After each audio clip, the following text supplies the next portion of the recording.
Many of us feel like we have some type of purpose from God, that we were from a young age, we know that we want to do this certain thing for our lives. Something that we have excitement for, fulfillment, purpose in a sport.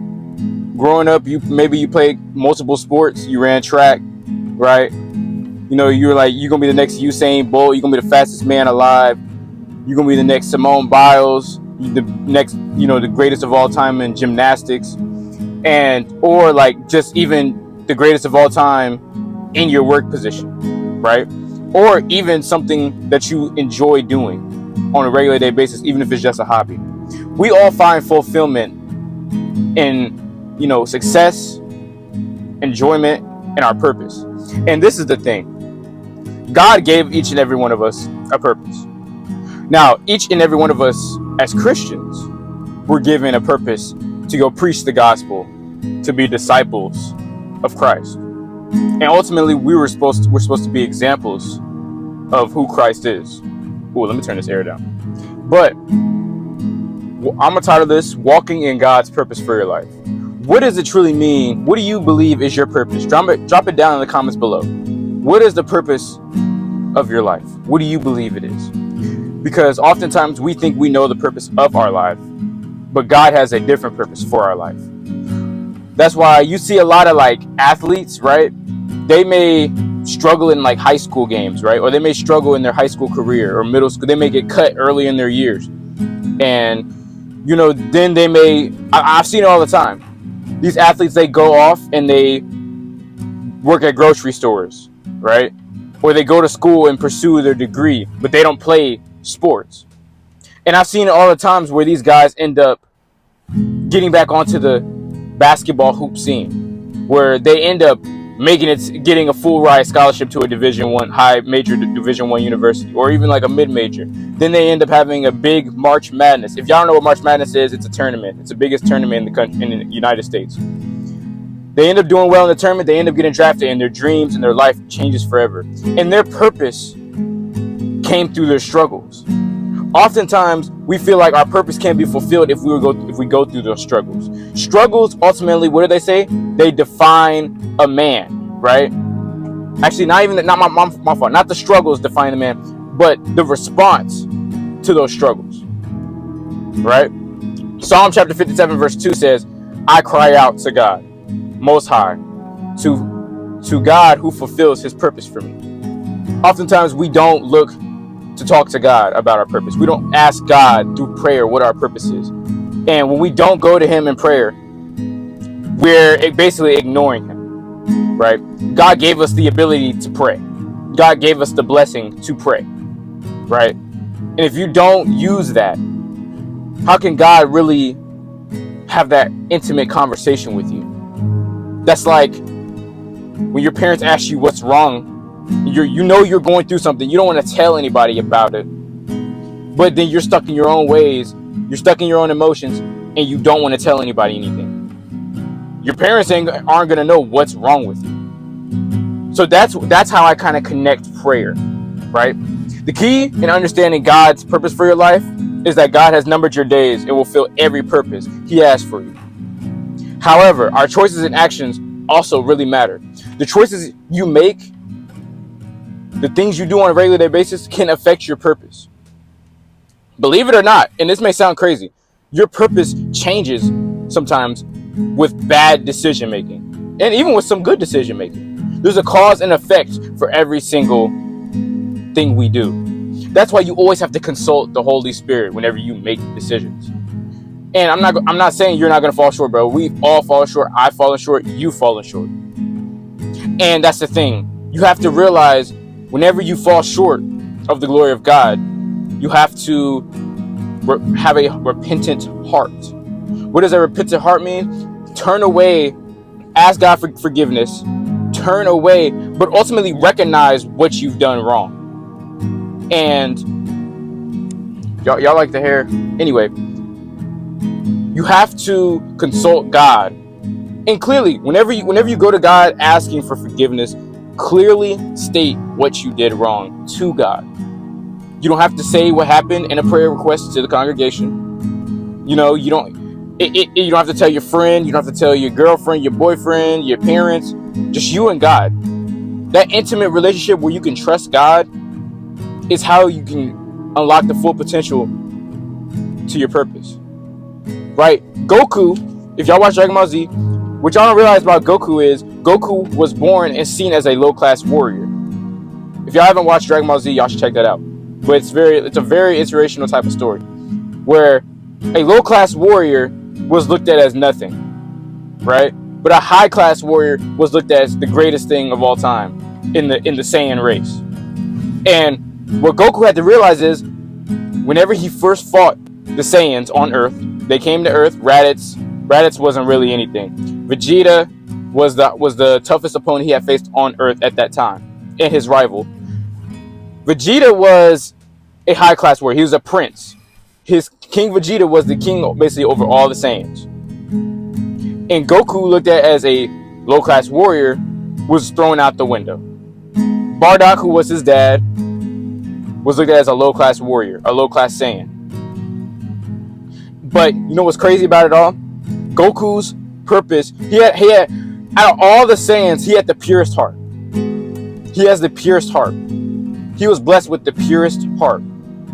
But he was also the most hard-working fighter. He was a martial artist.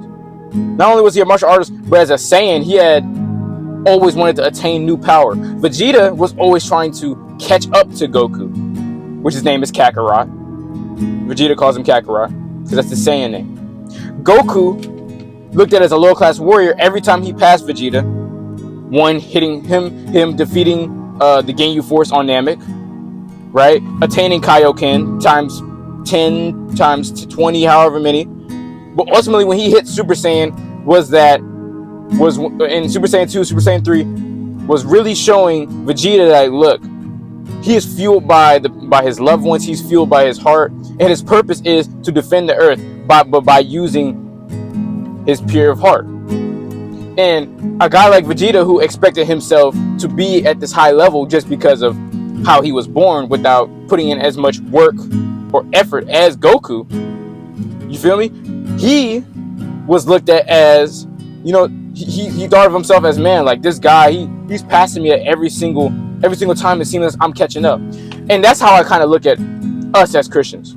Our purpose, whenever we work and look to work on our relationship with God, purpose is one of those things that's already been blessed onto us by God.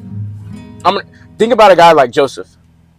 Joseph was blessed with visions, a vision that nobody else believed, a vision that got him sold for silver for, right? 20 pieces of silver. He got sold for 20 pieces of silver because of his dream.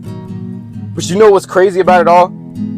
His brothers were the ones who hated him. His brothers were the ones that sold him. They sold him. Just like Jesus was sold for 30 pieces of silver, Joseph was sold for 20. And the crazy part about it all was Joseph was looked at as, by Jacob is his father, was looked at as the great son. And that's what made the brothers ultimately jealous. And to even add fuel to the fire, he told them that he would rule over them. That added more fuel to the fire. And what they didn't realize is that dream, that purpose came to fruition. Right? He ended up ruling over his brothers and his dad. Right? And that's crazy because purpose, that really goes to show that nobody can get rid and block your purpose from God.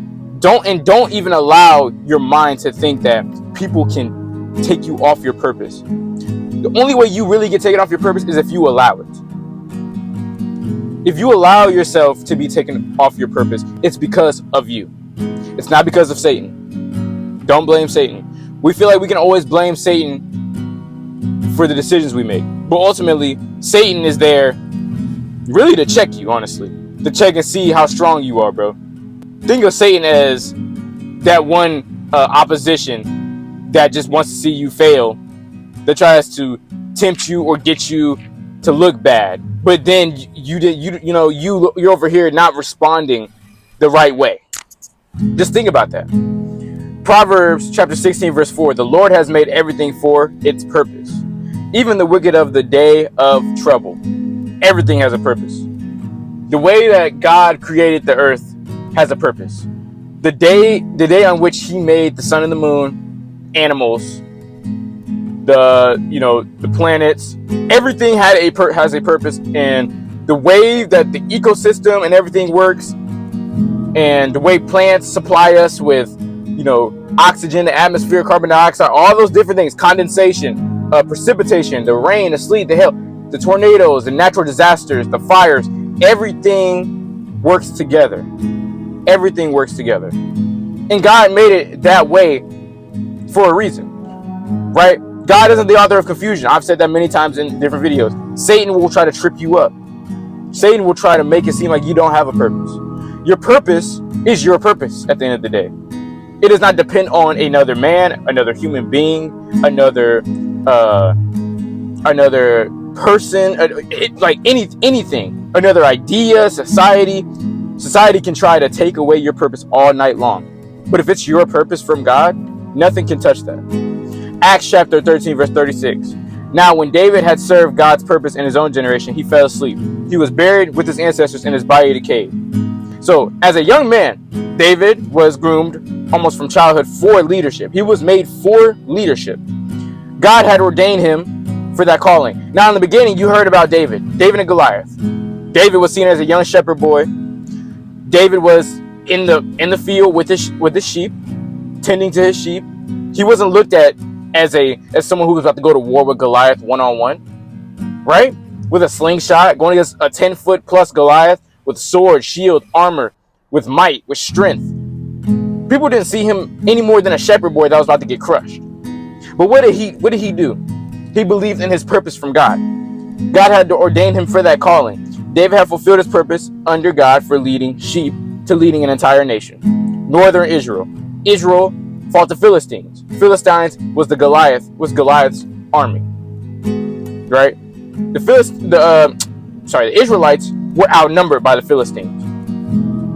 And you know what's crazy? When David struck down Goliath, though they had strength in numbers on the Philistines, on Goliath's army, though they had strength in numbers, they were scared because they saw that Goliath got taken down. Their leader got taken down. They believed in their leader, and they believed that if their leader gets taken down, that the war is over. And so they were done.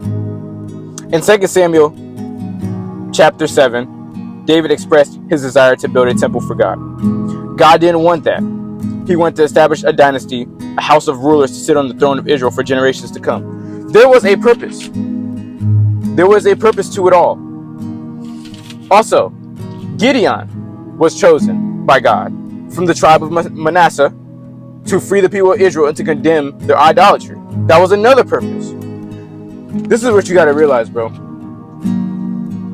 Every single person you read about in the Bible served a purpose. Right? Every single person. Pharaoh, that king who didn't want to let the people go. God hit him with all kinds of plagues. But he would let Moses go. No, oh yeah, I'm gonna let your people go. Just tell your God to get rid of it. Tell your God to get rid of it. And he got rid of it. So God got rid of it, right? But Pharaoh just went back to what he was doing because God knew Pharaoh's heart. God knew Pharaoh wasn't being for real. God was almost testing him. The purpose of all of that and the purpose that you have does not come from man. You have gifts. You were blessed with gifts. Physical gifts, spiritual gifts. You were given talents. Use those. God gave you those for a reason. Even if it's your personality. God made you different for a reason. Don't ever allow somebody to try to shapeshift you to act a certain way based on how they feel about you. God made you a way for a reason. Be all you're supposed to be for God. Don't worry about what the next man or woman says about you. But I hope you enjoyed this video. And as always, God bless.